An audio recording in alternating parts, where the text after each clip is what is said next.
बुलढाणा शहरात माता रमाई आंबेडकर यांची 128वी जयंती मोठ्या उत्साहात साजरी।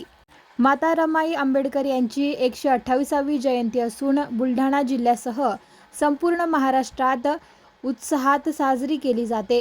बुलढाणा शहरात आज सकाळपासूनच अनुयायी बुलढाण्यातील जयस्तंभ चौक येथे मोठ्या संख्येने उपस्थित राहून माता रमाईच्या पुतळ्याला पुष्पहार अर्पण करून माता रमाईंना अभिवादन करण्यात आले। तसेच शहरात विविध ठिकाणी सांस्कृतिक कार्यक्रमांचे सुद्धा आयोजन करण्यात आले होते। तसेच महिलांनी शहरातील प्रमुख चौकातून बाईक रॅली काढत जयस्तंभ चौक येथे येऊन लेझिम खेळत माता रमाईंना अभिवादन केले। तसेच यामध्ये विशेष म्हणजे लहान मुलांपासून तर वृद्ध व्यक्तींपर्यंत सगळ्यांचा समावेश होता। विशेष बाब म्हणजे यामध्ये 87 वर्षाच्या वृद्ध महिलेने सुद्धा प्रामुख्याने येथे हजेरी लावली होती। तर लहान मुलांनी डॉक्टर बाबासाहेब आंबेडकर, माता रमाई तसेच सावित्रीबाई फुले यांच्या वेशभूषा करून कार्यक्रमाची शोभा वाढवली।